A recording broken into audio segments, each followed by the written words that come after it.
चलो बच्चों, तो आज हम लोग अकाउंट में चैप्टर नंबर 6 कंटिन्यू करते हैं। जो चैप्टर का नाम है सब्सिडियरी बुक। देखो, इस चैप्टर में कल हमें सब्सिडियरी बुक किसे कहते हैं उसके बारे में समझा था ना।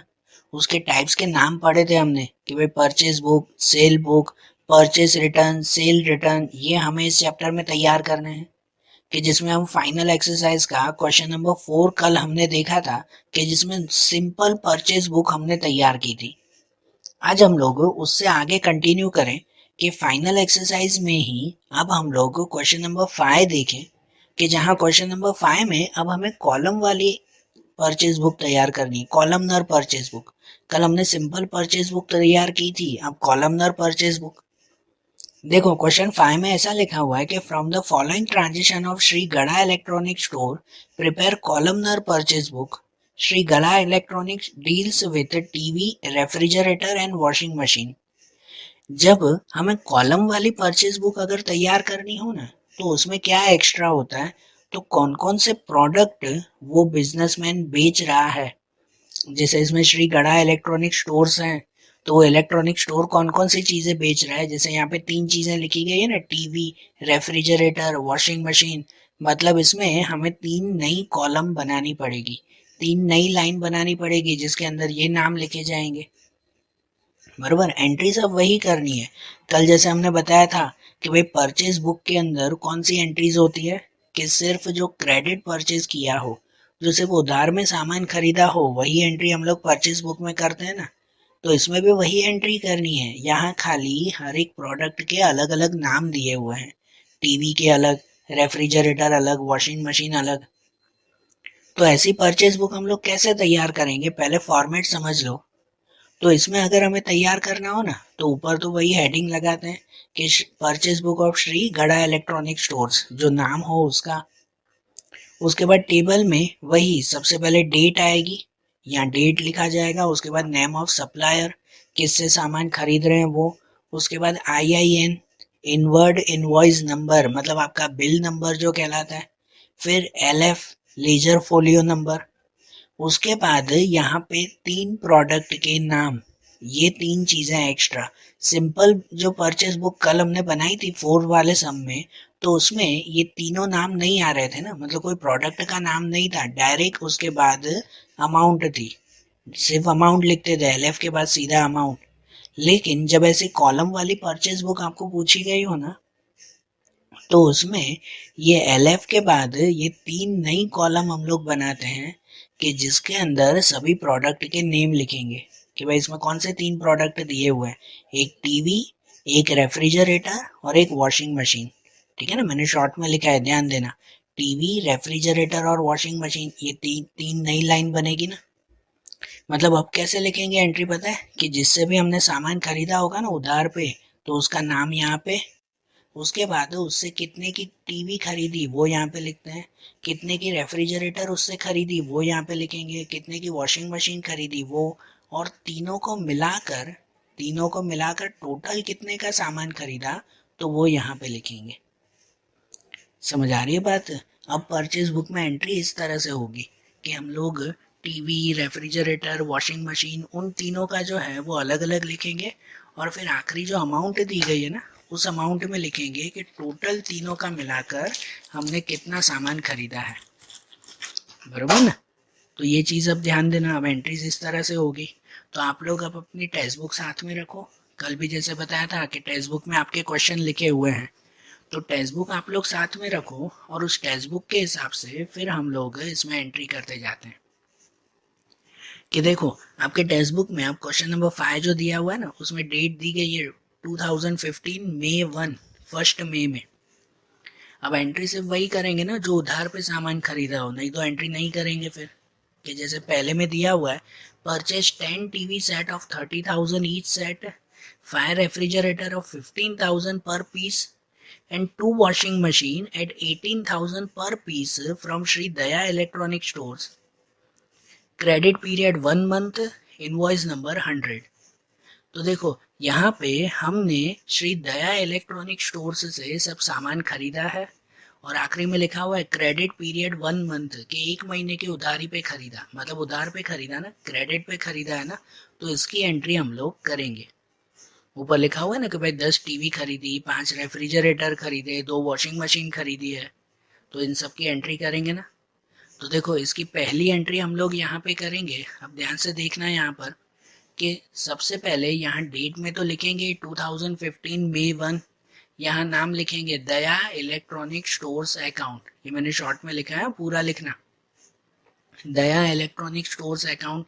बिल नंबर, तो बिल नंबर इसमें दिया हुआ है ना आखिरी में, इनवॉइस नंबर 100, तो ये इनवॉइस नंबर 100 लिख दिया, आपके टेक्स्ट बुक में था।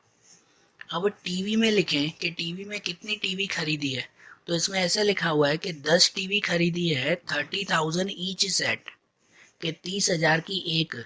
तो 30,000 की एक टीवी, तो 10 टीवी मतलब कितने में खरीदी, 10 टीवीज का कितना प्राइस हुआ, अगर एक टीवी के 30,000 रुपए, तो 10 टीवी के कितने हो जाएंगे, 3 लाख रुपए हो जाएंगे।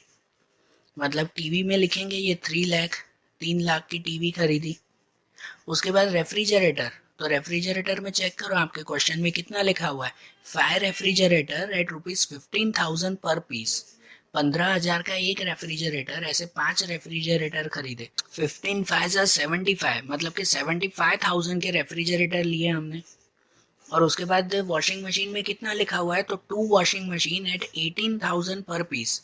18,000 की एक वॉशिंग मशीन, मतलब कि 2 वॉशिंग मशीन कितने की हो गई, 36,000 की हो गई, 36,000 की 2 मशीन हो गई, बराबर। तो ऐसे ये टीवी खरीदी, रेफ्रिजरेटर खरीदे, वॉशिंग मशीन खरीदी, और इन तीनों का प्लस कर देंगे कि इन तीनों का प्लस टोटल सामान हमने दया इलेक्ट्रॉनिक स्टोर से कितने का खरीदा, तो टोटल 4,11,000 रुपए का हमने सामान खरीदा।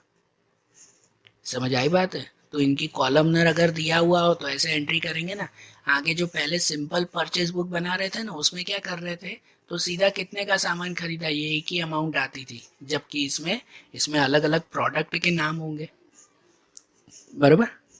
उसके बाद फिर 7 वाला देखते हैं, डेट 7। उसमें ऐसा दिया हुआ है कि purchase from Shri Tarak electronic stores 5 pieces TV at 25,000 per piece and 10 refrigerator at 16,000 per piece at 10% trade discount. Received invoice number 151 and half of the amount paid immediately. अब इसमें लिखा हुआ है कि भाई आधे पैसे दिए हैं। अब कल भी ये एक टॉपिक आया था और मैंने आपको समझाया था कि जब भी कोई सामान खरीदते वक्त अगर आधे पैसे दिए हैं ना, तो इसका मतलब यहाँ परचेज बुक में तो पूरा उधार समझ कर ही लिखते हैं, यहाँ पे तो पूरा ही लिखते हैं, आधा नहीं लिखते। जो आधे पैसे दिए हैं वो तो कैश बुक में लिखेंगे हम लोग, बराबर, जब कैश बुक बनाएंगे तब। अभी यहाँ पर हम लोग ऐसा लिखेंगे कि हमने पूरा ही सामान उधार पे खरीदा है, वो आधे पैसे लिखे नहीं जाते हैं। मतलब इसकी एंट्री भी होगी ना डेट 7 की, यहाँ जो डेट 1 लिखी है उसके नीचे ही लिखेंगे अब डेट 7। नाम में लिखेंगे Tarak electronic stores account. Invoice number, तो आपके क्वेश्चन में इनवॉइस नंबर दिया हुआ है 151, है ना, 151।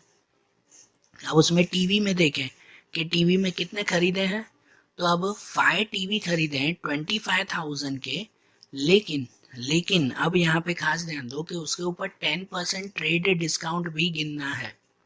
लिखा हुआ है ना, तारक से हमने खरीदा है कि जिसके जो 10% ट्रेड डिस्काउंट से, तो कोई भी अमाउंट लिखो ना, तो उसमें 10% कट करके लिखो। ये टीवी, रेफ्रिजरेटर, वॉशिंग मशीन, उन सब में 10% कट करेंगे। भले आप लोग कैलकुलेटर से काउंटिंग करना अगर डायरेक्ट ना होती हो तो। कि देखो जैसे कि पहले ऐसे करना कि हमने 5 टीवी खरीदे हैं 25,000 के, तो आप लोग कैलकुलेटर में जाओ कि 25,000 मल्टीप्लाई 5, तो कितने हो जाएंगे, 1,25,000 हो जाएंगे। 1,25,000 के हमने टीवी खरीदे और उस पर 10% कट भी करना है हमें, वो मत भूलना, नहीं तो अमाउंट गलत हो जाएगी। कि 10% कट भी करने हैं, तो मतलब 1,25,000 आ गया ना, उस पे -10 और फिर परसेंटेज का बटन, -10%। तो कितनी अमाउंट आ जाएगी, तो अमाउंट आ जाएगी ये 1,12,500 रुपीज। मतलब उससे हमने टीवी खरीदी है वो 1,12,500 रुपीज की खरीदी है, बरोबर। आई बात समझ में। जब भी ट्रेड डिस्काउंट अगर दिया हुआ हो ना ऐसे पे, तो हर प्रोडक्ट पे ट्रेड डिस्काउंट गिनना है, ये ध्यान देना। टीवी के बाद रेफ्रिजरेटर देखें, तो तारक से रेफ्रिजरेटर हमने लिए हैं 10 रेफ्रिजरेटर एट 16,000 पर पीस। 10 रेफ्रिजरेटर लिए हैं, हर एक रेफ्रिजरेटर 16,000 रुपए का। तो उसमें भी डिस्काउंट तो गिनेंगे ना। तो पहले 10 रेफ्रिजरेटर 16,000 के हिसाब से कितने के हो गए, तो 16,000 मल्टीप्लाई अगर 10 करो तो वो हो जाते हैं 1,60,000। कितने हो जाएंगे, 1,60,000, और उसमें से 10% कम करना है। तो मतलब उसमें से -10 और परसेंटेज, तो 1,60,000 में से 10% कम कर दो तो कितने बचेंगे, तो बचेंगे आपके 1,44,000 रुपीज। बरोबर ना, ये अमाउंट ध्यान देना। उसके बाद वॉशिंग मशीन की बात करें तो वॉशिंग मशीन तो खरीदी ही नहीं है उन्होंने, ठीक है ना, खाली टीवी और रेफ्रिजरेटर ही खरीदा है। तो वॉशिंग मशीन में कुछ भी नहीं लिखेंगे, खाली वो जगह। और आखिरी में, तो आखिरी में इन दोनों का प्लस, आखिरी में फिर 10% नहीं गिनते, क्योंकि इन दोनों पे गिन लिया ना भाई, टीवी इतने की खरीदी, रेफ्रिजरेटर इतने का खरीदा, वो हो गया ना। तो आखिरी पे फिर नहीं गिनते, आखिरी में खाली इन दोनों का प्लस। 1,12,500 और 1,44,000, तो दोनों का प्लस हो जाएगा 2,56,500। बरोबर ना, समझ आ रही है बात। इस तरह से इनकी एंट्री हो जाएगी। उसके बाद ये 7th वाली एंट्री हो गई। फिर 12th में दिया हुआ है purchase cycle of 5,000 from Shri Ambe cycle store. अब यहाँ पे साइकिल खरीदी है, तो यहाँ साइकिल वो तो इसमें नहीं हुआ ना, ये तो इलेक्ट्रॉनिक स्टोर है। बरोबर, तो इलेक्ट्रॉनिक का सामान थोड़ी, साइकिल मतलब तो दूसरी कोई एसेट हो गई, तो उसकी एंट्री यहाँ करेंगे नहीं। खाली ये इलेक्ट्रॉनिक स्टोर्स है, मतलब टीवी, रेफ्रिजरेटर, वॉशिंग मशीन, ये खरीदा हो ना तो यहाँ पे लिखते हैं। साइकिल यहाँ पे कहाँ, साइकिल की लाइन कोई कॉलम बनाई है क्या, नहीं बनाई ना। तो ये तो अलग फिक्स एसेट हो गया, तो इसकी एंट्री यहाँ नहीं, इसकी एंट्री जर्नल प्रॉपर में होती है। तो मतलब इसकी एंट्री यहाँ नहीं करेंगे 12 वाले की। फिर 20 के 20 डेट में क्या दिया हुआ है, purchase 5 refrigerator at 20,000 per piece and 10 washing machine at 15,000 per piece at 10% trade discount and 5% cash discount from Shri Atmaram electronic store and amount paid immediately. अब यहाँ आखिरी में लिखा हुआ है अमाउंट पेड इमीडिएटली, मतलब उसी वक्त पैसे दे दिए। तो पैसे दे दिए मतलब ये उधार पे नहीं, कैश पे खरीदा है, तो उसकी एंट्री भी यहाँ नहीं करेंगे।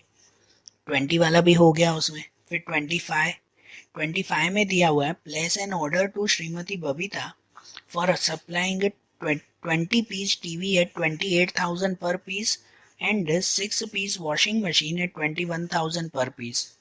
अब इसकी एंट्री भी नहीं होगी, क्योंकि ये 25 वाले में दिया हुआ place an order to Shrimati Babita. भाई उनको सिर्फ ऑर्डर दिया है, अभी सामान खरीदा नहीं है, खाली ऑर्डर देना, तो ये तो नॉन इकोनॉमिक ट्रांजेक्शन कहलाता है। इसकी कोई एंट्री हुई नहीं है, तो नॉन इकोनॉमिक है, मतलब इसकी एंट्री भी यहाँ पे करेंगे नहीं। 25 वाला भी नहीं होगा। तो फिर 31 में देखें तो उसमें लिखा हुआ है कि from Shri Gokuldham electronic stores purchase 5 piece TV set at 30,000 per piece and 5 washing machine at 23,000 per piece, trade discount 10% and invoice number 123। अब इसकी एंट्री होगी, क्योंकि इस पूरे में कहीं पे भी नहीं लिखा हुआ है कि कोई कैश दिया या कैश लिया है। भाई हमने श्री गोकुलधाम इलेक्ट्रॉनिक स्टोर से खरीदा, लेकिन उधार पे खरीदा है, कैश के बारे में कहीं पर भी मेंशन नहीं है, मतलब इसकी एंट्री हम लोग करेंगे ये 31 वाले डेट की। तो यहाँ जो 7 डेट लिखी है उसके नीचे ही अब लिखेंगे 31 डेट। नाम में क्या लिखेंगे, तो नाम में लिखेंगे Gokuldham electronic stores account. Bill number, तो बिल नंबर यहाँ आखिरी में लिखा हुआ है ना, इनवॉइस नंबर 123 इनवॉइस नंबर। अब टीवी में देखो कि टीवी में कितने की टीवी खरीदी है, तो यहाँ लिखा हुआ है 5 TV set at 30,000 per piece. 30,000 की एक टीवी, ऐसी 5 टीवी खरीदी है, और उसके ऊपर डिस्काउंट भी तो गिनना है ना।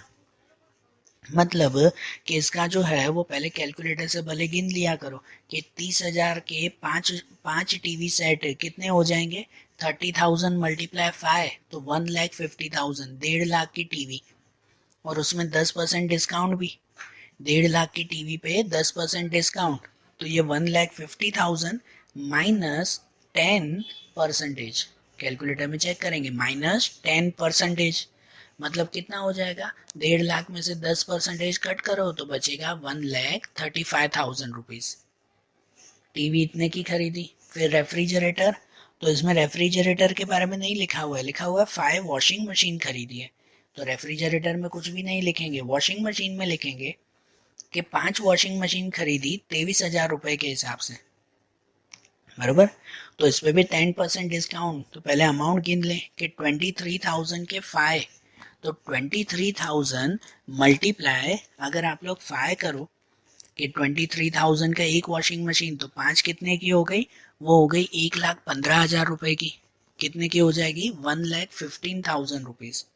और उस पर फिर 10% डिस्काउंट गिनना है। तो 1,15,000 माइनस 10%, तो कितना बच जाएगा, तो बचेगा 1,03,500 रुपीज। कितना, 1,03,500, इतना आ जाएगा ना ये वॉशिंग मशीन में। और इन दोनों का प्लस कि इतनी टीवी खरीदी हमने, इतनी वॉशिंग मशीन खरीदी, तो दोनों का प्लस यहाँ पे लिखेंगे 2,38,500 रुपीज, बराबर ना। तो इतना टोटल हो गया ना। अब इसके बाद तो कोई एंट्री नहीं है, तो इसकी एंट्री नहीं है तो आखिरी में क्या कर देंगे, इन सब का टोटल कर देंगे। अब लास्ट में इन सब का टोटल, मतलब यहाँ आखिरी में नीचे एक अलग से लाइन बना देंगे कि जिसमें लिखेंगे टोटल। और टोटल में ये सबका टोटल कि पूरे महीने में टीवी कितनी खरीदी, तो इतने रुपए की टीवी खरीदी हमने, ये तीनों का टोटल आ जाएगा ना, 5,47,500। उसके बाद रेफ्रिजरेटर कितने के खरीदे, तो इतने में रेफ्रिजरेटर हमने खरीदे हैं, बराबर, 2,19,000। और ये दोनों मिलाकर वॉशिंग मशीन महीने में इतनी खरीदी, 1,39,500। और सबको मिलाकर टोटल हमने महीने में कितना परचेज किया है, तो 9,06,000 का परचेज किया है। समझ आई बात, सिंपल है ना। ऐसे बनाएंगे ना ये कॉलम वाली परचेज बुक भी। और ये परचेज बुक तैयार हो जाए ना, तो उसके बाद आखिरी में लिखते हैं नोट्स। नोट्स लिखना मत भूलना। यहाँ ये टेबल तो तैयार हो गई आपकी, और उसके बाद फिर नोट्स लिखते हैं। नोट्स में वो लिखते हैं ना कि भाई आपने कौन कौन सी एंट्रीज नहीं की है, क्या क्या एंट्री नहीं की है, तो वो सब यहाँ पे लिखेंगे नोट्स में। कि जैसे कि यहाँ पे एक एक करके देखो, पहले वाली तो पूरी एंट्री लिखी थी, फर्स्ट वाली लिख दी थी, उसकी कोई नोट नहीं।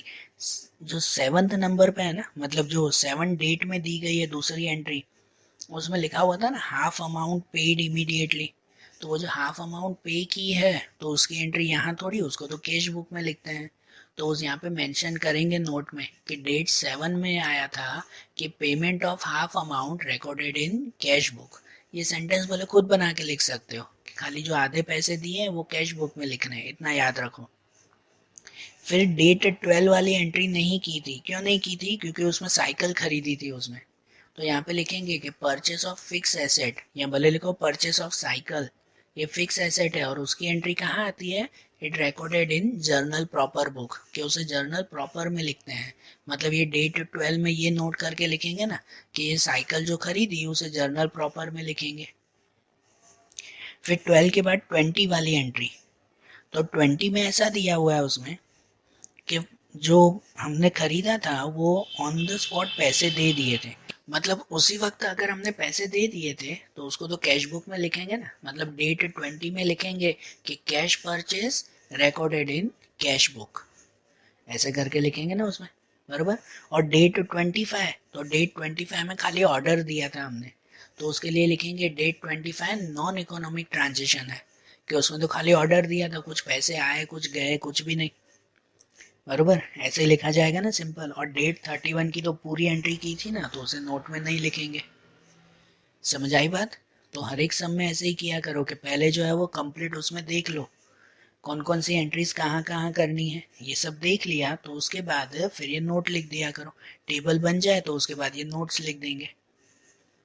ठीक है, समझ में आई ना बात। देखो अब जैसे आपने क्वेश्चन नंबर 5 देखा ना, अब ऐसे ही क्वेश्चन नंबर 7 शुरू करते हैं। हाँ, क्वेश्चन नंबर 6 जो है वो जीएसटी वाले क्वेश्चंस हैं। तो ये जीएसटी वाले जो एक्सपेंस की कॉलम वाले क्वेश्चंस आते हैं ना, अभी जो हमने देखे क्वेश्चन नंबर 5 में वो थे प्रोडक्ट की कॉलम वाले क्वेश्चन, अलग अलग प्रोडक्ट के लिए अलग अलग कॉलम बना रहे थे ना। अब आता है एक्सपेंस की कॉलम वाले जो आपके क्वेश्चन हैं, क्वेश्चन नंबर 6 जीएसटी वाले क्वेश्चंस। वो जीएसटी वाले सभी क्वेश्चन हम लोग चैप्टर के एंड में साथ में करेंगे। अभी पहले हम लोग दूसरे क्वेश्चन ही देखें जो क्वेश्चन नंबर 7 में दिए हुए हैं। अब क्वेश्चन नंबर 7 में हमें सेल बुक बनानी है। कल जैसे परचेज बुक नहीं बनाई थी, सिंपल परचेज बुक, अब हमें क्या बनाना है, सिंपल सेल बुक। कोई फॉर्मेट चेंज नहीं आता, कोई टेबल चेंज नहीं आती, सेम टू सेम टेबल हम लोग बनाते हैं। अब खाली सेल बुक बनानी है तो हमें क्या काम करना है, उसमें कौन सी एंट्रीज ध्यान देते हैं कि सेल बुक के लिए उसमें जो भी क्रेडिट सेल होती हो, उधार पे हमने जो भी सामान बेचा हो ना, उसी की ही एंट्री करते हैं, उसके अलावा दूसरी कोई एंट्री नहीं। बराबर ना, जो उधार पे सामान बेचा हो उसी की एंट्री करेंगे, दूसरी एंट्रीज नहीं। ठीक है, जो कैश पे सामान बेचा हो या सामान की जगह अगर और कोई चीज़ बेच दी हो हमने, मशीन बेची हो या और कुछ, तो उनकी एंट्रीज नहीं आती। इनमें से कौन सी एंट्री करते हैं कि जो हमने क्रेडिट सेल की हो। तो सेम ही है, जैसे परचेज बुक बनाया वैसे ही, कोई नया नहीं है, इसलिए ये साथ में ही समझा रहा हूँ मैं। तो क्वेश्चन नंबर 7 आप लोग जो है वो अपनी टेक्स्ट बुक भी साथ में रखो ना फिर से, कि क्वेश्चन 7 में जैसे दिया हुआ है कि from the following transaction prepare sales book in the books of Shri Prabhat hardware store who is an iron trader. एक प्रभात हार्डवेयर स्टोर्स, उसकी बुक हमें बनानी है सेल्स बुक, जो आयरन ट्रेडर मतलब लोखंड की चीज़ें बनाकर वो बेचता है। तो हमें अगर सेल्स बुक तैयार करनी है ना, तो सबसे पहले यहाँ ये ऐसा फॉर्मेट, ऐसा टेबल तैयार कर देंगे। ऊपर नाम लिखेंगे sales book of Shri Prabhat hardware stores. यहाँ खाली क्या चेंज करते हैं, तो देखो डेट तो पहले लिखते ही हैं, उसमें भी लिखते थे ना, ये सिंपल है, सिंपल सेल बुक, वो कॉलम वाली नहीं जो हमने क्वेश्चन नंबर 4 में कल देखी थी वैसी। सिंपल सेल बुक तैयार करनी है तो उसमें पहले डेट, यहाँ चेंज करेंगे, वो लिखेंगे name of customer. Purchase book में क्या लिखते थे, तो परचेज बुक में लिखते थे नेम ऑफ सप्लायर, कि कौन हमें दे रहा है। यहाँ हम लोग बेच रहे हैं तो सप्लायर नहीं लिखेंगे, ये तो चीज़ बदलेंगे ना। क्या लिखेंगे यहाँ पर, नेम ऑफ कस्टमर, खाली ये चीज़ बदलनी है। और दूसरी ये कि यहाँ पे लिखेंगे OIN। परचेज बुक में क्या लिखते थे, IIN, मतलब इनवर्ड इनवॉइस नंबर, वो परचेज बुक में।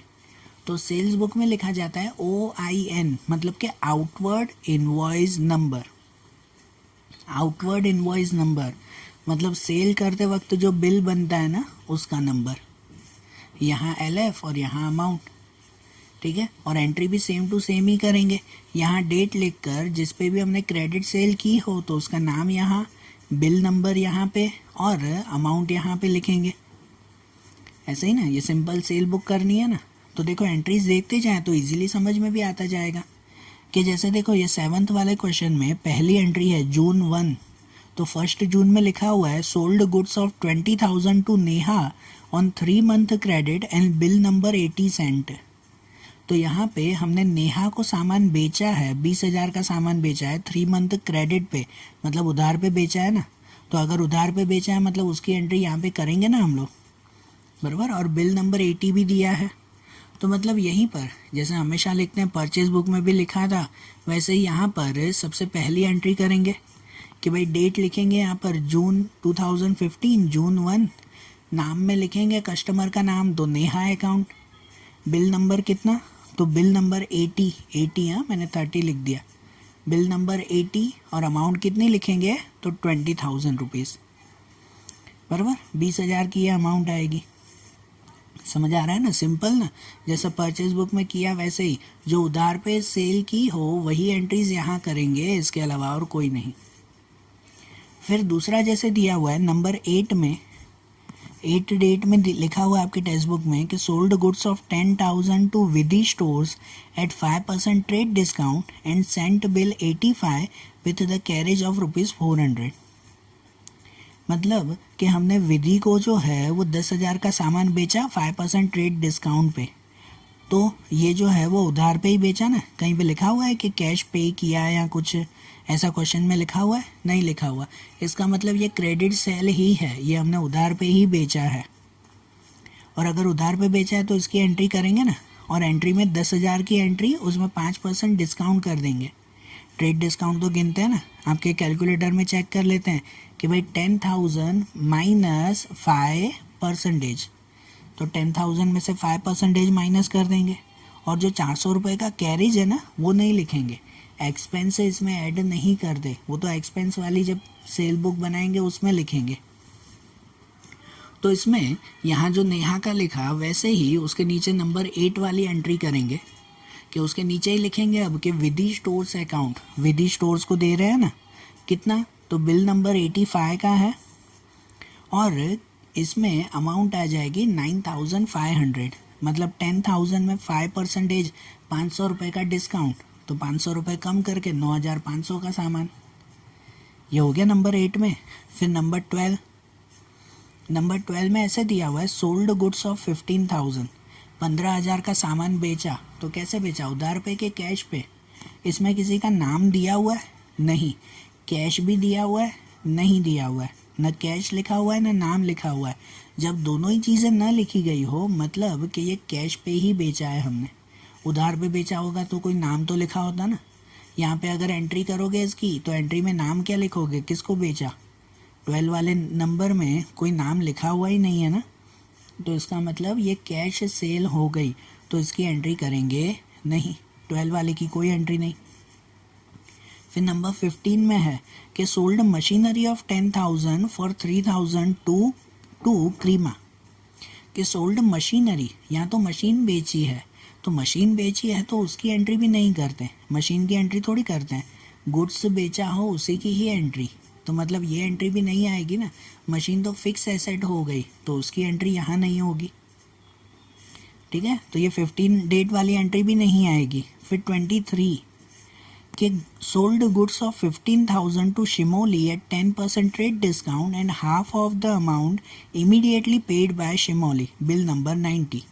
देखो ऐसा परचेज बुक में भी आता था ना कि हमने शिमोली को सामान बेचा है 15,000 का 10% ट्रेड डिस्काउंट पे और half of the amount paid immediately, आधे पैसे दे दिए, मतलब आधे उधार पे बेचा है और आधा जो है वो कैश पे बेच दिया। तो जब ऐसा आधा आधा भी हो ना तो यहाँ सेल्स बुक में तो पूरा ही लिखते हैं, जो आधे पैसे दिए तो आधे पैसे मिले हमें, सॉरी यहाँ सेल्स बुक ना मिले, जो आधे पैसे हमें मिले हैं तो वो तो कैश बुक में लिखेंगे ना, तो वो तो कैश बुक में लिखेंगे आधे मिले हमें। यहाँ तो हम लोग पूरी ही एंट्री करेंगे, मतलब पूरा 15,000 का सामान बेचा और उस पर 10% डिस्काउंट, तो 10% डिस्काउंट मतलब कैलकुलेटर में आप चेक करोगे ना कि 15,000 माइनस 10 और फिर परसेंटेज का बटन कि 15,000 में से 10% निकाल दें तो बाकी का अमाउंट आएगा उसमें। ठीक है, मतलब ये 23 वाली एंट्री होगी।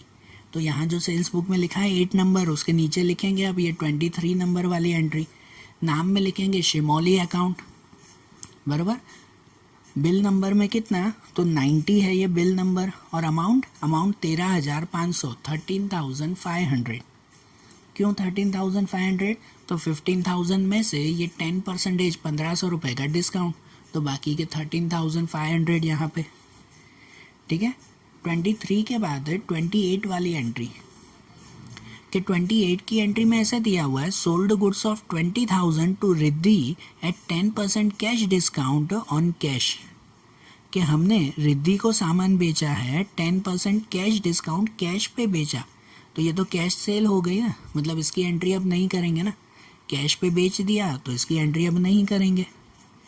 उसके बाद 29 वाली एंट्री कि Meet placed an order for supply of goods of ₹15,000, कि जो मीट है उसने खाली अभी ऑर्डर दिया है हमें कि भाई इतना सामान दे देना ना, हमने अभी तक बेचा नहीं है, उसने खाली ऑर्डर दिया कि इतना सामान मुझे देना, तो खाली ऑर्डर दिया तो ये तो नॉन इकोनॉमिक एंट्री होती है, उसकी एंट्री आएगी नहीं। और उसके बाद 30 में, नंबर 30 में है कि sold goods of 30,000 to Vraj at 10% trade discount, bill number 95, कि हमने व्रज को सामान बेचा है।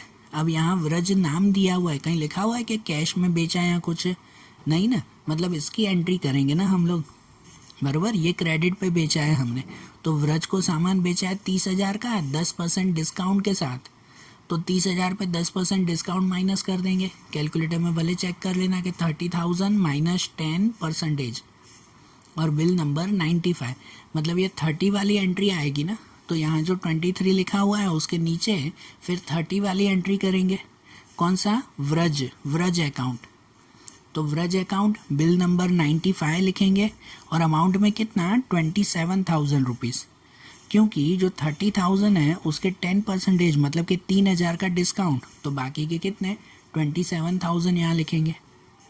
हो गई ना सब एंट्रीज, है ना, एकदम सिंपल है ना। अब क्या करेंगे, तो आखिरी में इनका टोटल, तो यहाँ लास्ट में ये टेबल के नीचे फिर इसका टोटल लिख दिया जाएगा कि यहाँ जितनी भी सेल की है उन सब का टोटल आया 70,000 रुपीज़। मतलब कि ये जून महीने की टोटल क्रेडिट सेल, पूरे महीने की टोटल उधार पे हमने 70,000 का सामान बेचा है, 70,000 का सामान हमने बेचा है। बराबर, ध्यान आ रहा है ना। और ये टेबल अगर बन जाए ना, तो टेबल के बाद फिर लिखते हैं नोट्स कि कौन कौन सी एंट्री नहीं की है, उसके नोट्स यहाँ पे लिखेंगे कि आखिरी में अब नोट लिखें कौन सी एंट्री आपने नहीं की। तो इसमें एक एक करके फिर से जो है वो सभी क्वेश्चन चेक कर लिया करो, जो जो नहीं की है तो उसको यहाँ पर जो है वो सिर्फ बना के लिख देंगे सेंटेंस, कि जैसे पहली डेट में तो पूरा लिख दिया था ना, नंबर 8 वाली, उसके बाद जो सेकंड में है ना 8 डेट के, उसमें वो 400 रुपये का कैरेज नहीं लिखा था, बराबर, 400 रुपये का कैरिएज, तो वो यहाँ पे लिख देंगे ना डेट 8, नोट में करके लिखेंगे कि यहाँ डेट 8 कि carriage will be recorded in journal proper book, कि उसे जर्नल प्रॉपर बुक या कोई कोई कैश बुक में भी लिखते हैं कि 400 रुपये कैश में दे दिए तो वो ख़त्म, तो उसे जर्नल प्रॉपर में लिखो या कैश बुक में। यहाँ तो नहीं आएगा, ये जो सेल्स बुक है, सेल्स बुक में ये एंट्री नहीं होगी ना, कैरिएज लिखा जाएगा जर्नल प्रॉपर में। फिर उसके बाद 8 के बाद 12 वाली एंट्री, 12 डेट की एंट्री, कि उसमें तो कैश में हमने बेचा था ना 15,000 का सामान, तो यहाँ नोट में लिख देंगे डेट 12, उसमें कैश सेल है and date recorded in cash book, वो कैश बुक में रिकॉर्ड करेंगे, इसमें नहीं। फिर उसके बाद 15 नंबर की एंट्री, डेट 15 की एंट्री, कि उसमें मशीनरी बेची थी हमने, ठीक है ना, मशीनरी बेची थी और कुछ नहीं, तो यहाँ पे लिखेंगे sale of fix asset, date 15 में लिखेंगे सेल ऑफ फिक्स एसेट, या तो लिख सकते हो सेल ऑफ मशीनरी, कि मशीनरी बेची, और वो लिखेंगे that recorded in journal proper book, ठीक है। 15 के बाद 23 वाली एंट्री, कि उसमें आधे पैसे हमें मिल चुके थे ना, आधे पैसे मिल चुके थे, तो जो पैसे मिले उसे कैश बुक में लिखेंगे ना, तो यहाँ नोट में लिख देंगे कि received half amount that recorded in cash book, कि जो आधे पैसे मिले उसे कैश बुक में लिखा, सेल में तो पूरी एंट्री लिखी थी। फिर 23 के बाद 28 वाली एंट्री, कि उसे हमने कैश में बेचा था ना, रिद्धि को सामान बेचा था कैश में, मतलब उसमें लिखेंगे कैश सेल, वो कैश सेल है that recorded in cash book, कि उसे कैश बुक में रिकॉर्ड करेंगे, ठीक है। और जो 29 वाली एंट्री थी, तो 29 वाली एंट्री में लिखा हुआ है मीट प्लेस एंड ऑर्डर, वो खाली ऑर्डर दिया था, कुछ ट्रांजेक्शन हुए नहीं थे, मतलब उसके लिए तो लिखेंगे नॉन इकोनॉमिक ट्रांजेक्शन, 29 में नॉन इकोनॉमिक ट्रांजेक्शन, उसकी कोई एंट्री नहीं। और 30 वाली तो पूरी एंट्री हमने कर ली थी ना, बराबर ना, उसकी पूरी एंट्री हमने कर दी थी, तो इसका मतलब कि उसकी एंट्री अब यहाँ नहीं लिखेंगे, उसको नोट्स में कुछ नहीं लिखना है, ठीक है, समझ में आ रहा है। तो यहाँ ये सम कंप्लीट हुआ ना 7th वाला, हमने सेल्स बुक भी बनाई और ये भी। अब इसके साथ ही आज हम लोग उसके साथ एक और हम लोग 8 वाला क्वेश्चन भी देख लेते हैं साथ में, इसीलिए ही करवा रहा हूँ क्योंकि जैसे आपने स्टार्टिंग में वो परचेज बुक बनाई ना, कॉलम वाली परचेज बुक बनाई, अब ऐसे ही यहाँ पे सेल्स बुक बनानी है, कॉलम वाली सेम बनाना है, इसलिए वो दोनों सम साथ में ही करवा रहा हूँ कि कल से फिर अलग मेथड आएगी। तो यहाँ पे जैसे लिखा हुआ है कि Nitin stores deal in cloth from the following transaction prepare columnar sales book in the books of Nitin store, and Nitin store deal in 3 type of clothes namely cotton, khadi and silk। मतलब यहाँ पे हमें सेल बुक बनानी है column वाली और उसमें 3 column बनानी है, कौन कौन सी, कॉटन, खादी और सिल्क, इन क्लोथ के लिए, ठीक है। नाम किसका है, तो नितिन स्टोर।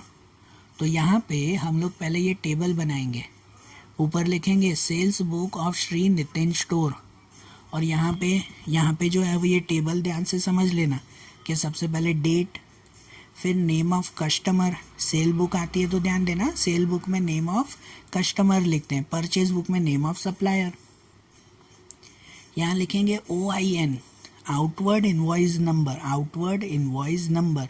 परचेज बुक में IIN लिखते हैं। फिर LF, फिर यहाँ ये 3 नई कॉलम बनेगी ना। सिंपल सेल बुक बना रहे थे ना तो उसमें खाली अमाउंट ही लिखते थे, जबकि इसमें ये 3 कॉलम बनेगी, एक कॉटन, एक खादी, एक सिल्क। बराबर कि भाई कोई भी जिससे भी हमने सामान बेचा हो, जिसे भी बेचा हो, तो उसका नाम यहाँ पे लिख कर उसे कॉटन कितने का बेचा, खादी कितने का बेचा, सिल्क कितने का बेचा, वो लिखेंगे।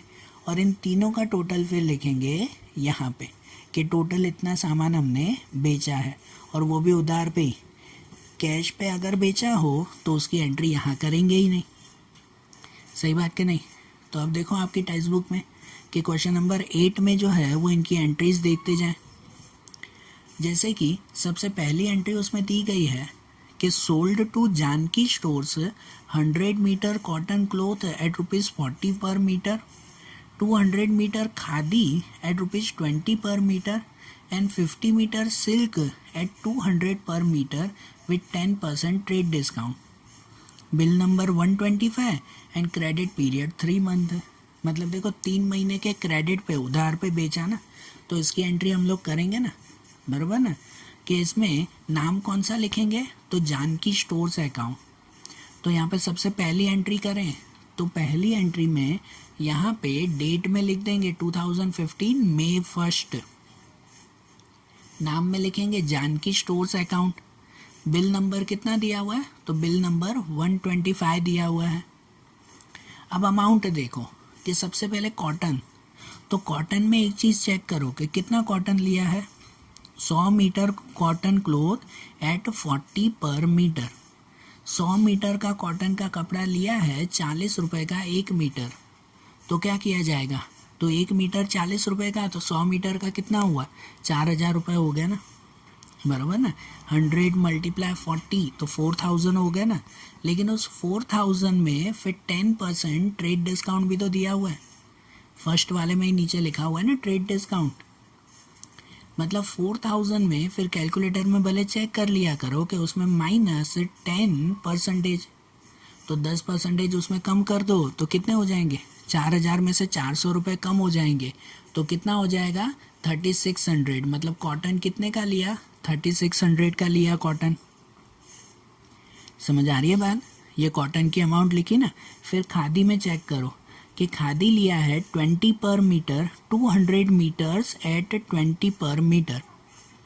20 रुपये के हिसाब से 200 मीटर खादी लिया है, तो उसमें भी टोटल कितने रुपए हो गए कि 20 × 200, तो 20 × 200 हो जाएंगे 4000। ये भी 4000 रुपये ना, और 4000 रुपये पे फिर 10% डिस्काउंट।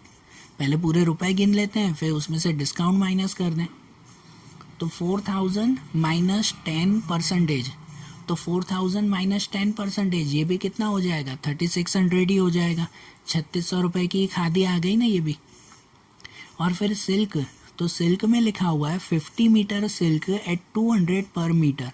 50 मीटर सिल्क लिया है और 1 मीटर के 200 रुपये, तो 50 × 200 कितने हो गए, 10,000 हो गया। 10,000 की सिल्क ली है, तो 10,000 के सिल्क के कपड़े और उस पर फिर 10% डिस्काउंट, तो 10,000 माइनस 10%, तो कितने हो जाएंगे, 10,000 में से 10% माइनस कर दो, मतलब कि 1000 माइनस, तो सिल्क हो गया 9000 का। ये हो गया ना तीनों, और तीनों का प्लस वो यहाँ पे लिख देंगे। ये आखिरी में डिस्काउंट नहीं गिनते, आखिरी में तो तीनों का प्लस खाली 3600 और 9000, तो टोटल हो जाएगा 16,200 रुपीज़। कि हमने जानकी को सामान बेचा, वो कितने का बेचा, 16,200 रुपये का। हो गई है एक एंट्री। फिर नंबर 8 वाली एंट्री, कि नंबर 8 में क्या दिया हुआ है, मतलब मई 8, उसमें लिखा हुआ है कि sold to Gopi trader 200 metre cotton cloth 60 per metre, 80 metre silk at 190 per metre, and 10% trade discount, goods sold on 2 month credit. Bill number 126 sent and Gopi traders paid half of the amount immediately in cash. कि उसने आधे पैसे दिए हैं, और अगर आधे पैसे दिए हैं तो उसकी एंट्री यहाँ थोड़ी करते हैं, पर यहाँ पे तो हम लोग पूरी एंट्री करेंगे ना। बरोबर ना। हम लोग तो पूरे सेल की एंट्री करेंगे ना, आधे पैसे दिए हो तो उसे काउंट नहीं करेंगे यहाँ पर। मतलब ये 8 वाली एंट्री आएगी कि ये गोपी ट्रेडर्स को हमने सामान बेचा है। तो गोपी ट्रेडर्स को अगर हमने सामान बेचा तो इसके नीचे हम लोग लिखेंगे ना नंबर 8, यहाँ पे लिखेंगे गोपी ट्रेडर्स अकाउंट कि गोपी ट्रेडर्स अकाउंट बिल नंबर कितना, तो बिल नंबर 126 दिया हुआ है।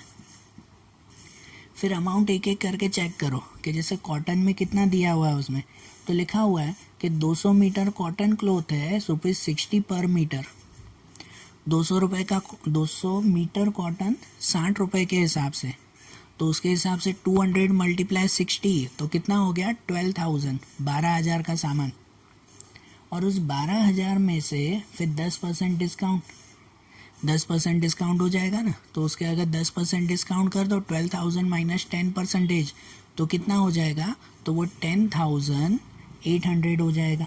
कितना हो जाएगा 10,800, इतना आ जाएगा ना उसमें। और उसके बाद खादी, तो देखो इसमें खादी नहीं दिया हुआ है, नहीं दिया हुआ है ना खादी, तो उसके बाद सिल्क का चेक कर लो, खादी को फिर छोड़ देंगे वो ब्लैंक। फिर सिल्क में कि सिल्क में लिखा हुआ है 80 metre silk at 190 per metre, मतलब कि 80 मीटर सिल्क लिया है वो 190 रुपये के हिसाब से, तो 80 मल्टीप्लाई 190 वो कितना हो जाएगा, वो हो जाएगा 15,200 रुपीज़।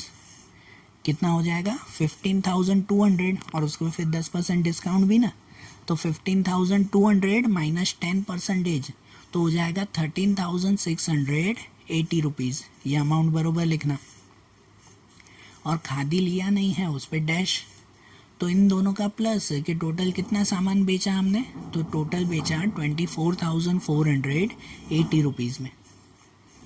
बराबर, ये 8 वाली एंट्री भी हो गई ना। फिर नंबर 15 वाली एंट्री कि 15 मई में दिया हुआ है sold to Nisarg trading company 100 metre khadi 50 metre silk at 40 and 200 respectively. Nisarg trading company paid amount immediately by cheque. यहाँ लिखा हुआ है कि उसने उसी वक्त चेक से पैसे दे दिए, तो फिर वही बात ख़त्म।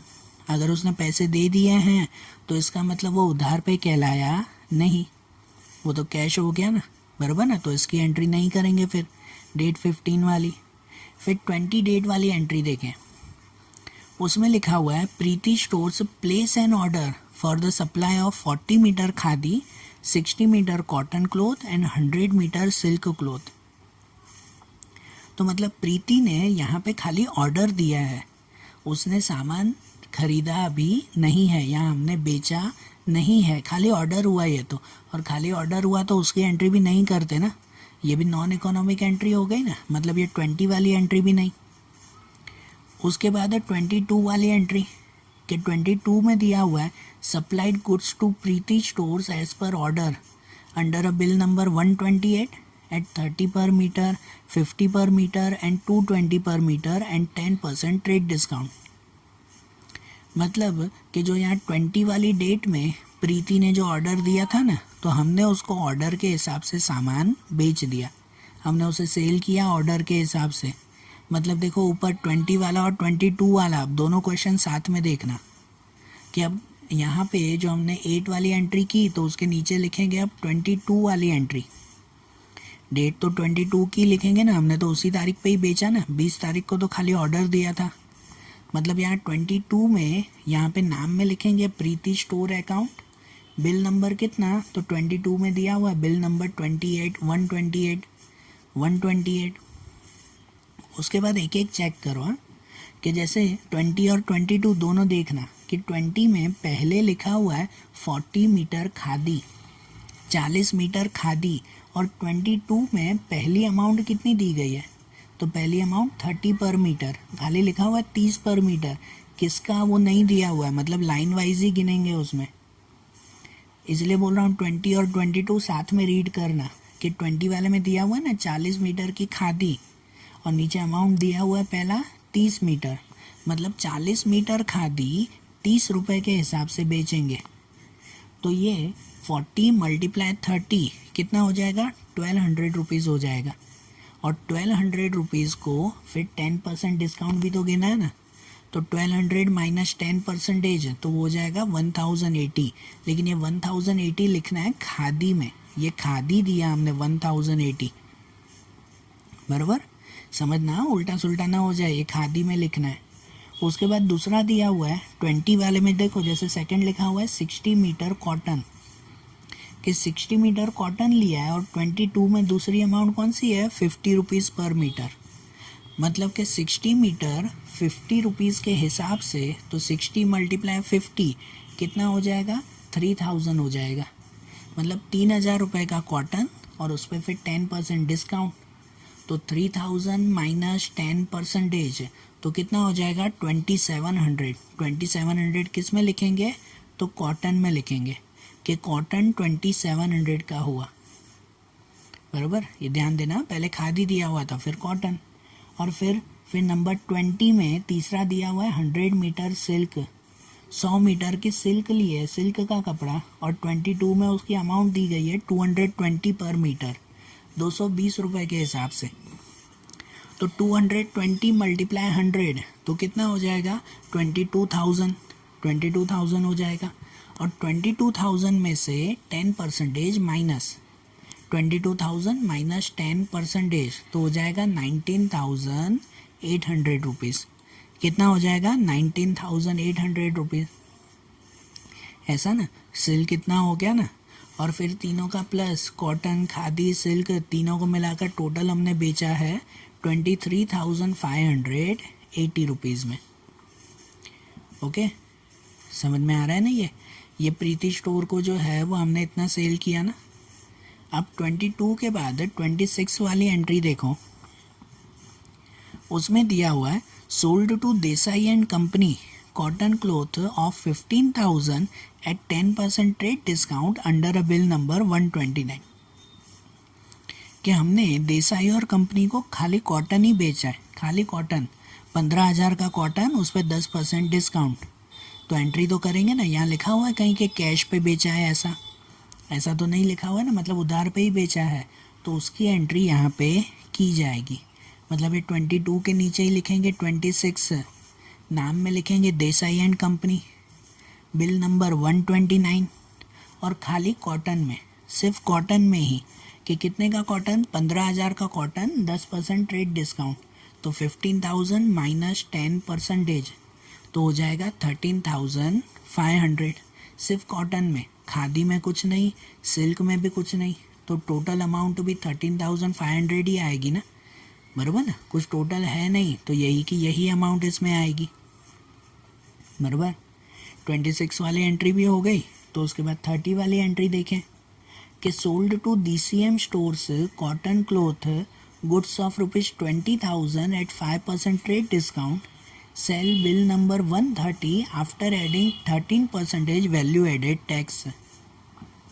तो यहाँ पे हमने DCM स्टोर को 20,000 का कॉटन बेचा है, मतलब इसको भी कॉटन ही बेचा है 5% डिस्काउंट में, और जो 13% वैल्यू एडेड टैक्स गिनना है ना, वो टैक्स यहाँ पे लिखेंगे नहीं, वो तो वो एक्सपेंस वाली कॉलम आती है ना, वो GST वाले जैसे सम्स आते हैं, तो वो तो उनमें जब वो लिखा हुआ हो ना ऊपर, तो इसमें कोई एक्सपेंस नहीं गिनना है, खाली 20,000 का सामान लिखेंगे 5% डिस्काउंट के साथ, और इसकी एंट्री करेंगे ना। इसमें कहीं लिखा नहीं हुआ है ना कि कैश पे सेल किया है, ऐसा कुछ भी नहीं लिखा हुआ, मतलब इसकी एंट्री की जाएगी यहाँ पे।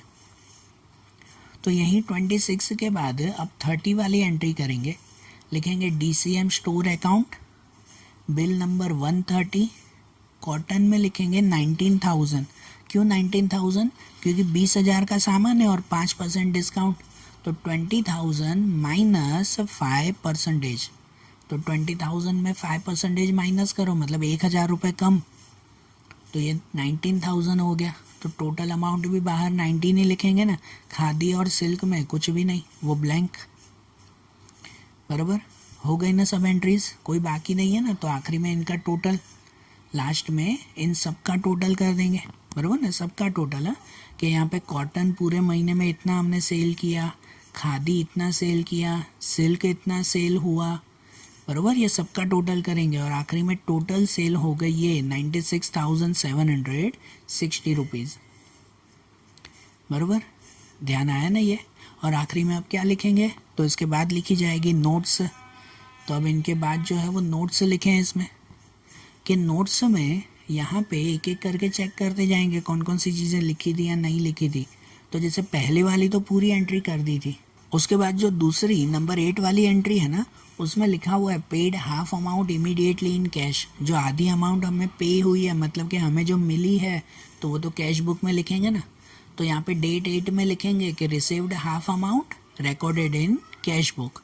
जो आधे पैसे मिले उसे कैश बुक में लिखा जाएगा, ठीक है। उनके बाद नंबर 15 वाली एंट्री, तो 15 वाले में लिखा हुआ था paid amount immediately by cheque. उसी वक्त जो है वो पैसे मिल गए थे हमें, मतलब कि वो कैश सेल थी। तो 15 में लिखेंगे कि वो कैश सेल थी and that recorded in cash book, कि उसे कैश बुक में लिखेंगे, यहाँ पे नहीं। 15 के बाद 20 वाली एंट्री, कि 20 में तो खाली ऑर्डर दिया था, हमने कोई सामान बेचा नहीं था, वो तो 22 में बेचा ना। 20 में तो खाली ऑर्डर हुआ था, मतलब उसे लिखेंगे नॉन इकोनॉमिक ट्रांजेक्शन। 20 में क्या लिख देंगे, नॉन इकोनॉमिक ट्रांजेक्शन, कि इसमें अब आगे कुछ भी नहीं है। फिर उसके बाद 30 वाली एंट्री, मतलब 22, 26 उसमें तो पूरा लिखा था ना। 30 वाले में हमने वैल्यू एडेड टैक्स नहीं गिना था, ठीक है। ये वैल्यू एडेड टैक्स वो नहीं गिना ना, क्यों नहीं गिना, क्योंकि उसे जर्नल प्रॉपर में या तो कैश बुक में लिखेंगे, यहाँ पे नहीं। तो डेट 30 में लिखेंगे कि date 30 value added tax recorded in journal proper book, उसे यहाँ हमने काउंट किया नहीं। तो जो भी चीज़ें आप लोग नहीं काउंट कर रहे हो तो उसे लिखेंगे ना यहाँ पे, ठीक है। बात आई समझ में। तो आज जैसे हमने ये सेल्स बुक भी देख ली ना, कल परचेज बुक देखी थी, आज ये परचेज बुक सेल बुक दोनों देखी हमने, कॉलमनर सेल्स बुक भी देख ली। अब कल से नया टॉपिक शुरू करेंगे जिसमें परचेज रिटर्न और सेल्स रिटर्न के हम लोग सम्स देखेंगे। परचेज बुक सेल बुक तो होगी, उसके साथ रिटर्न बुक भी होगी। तो अब उनके क्वेश्चंस आगे के हम लोग अगले वीडियोज़ में देखेंगे। Okay, thank you.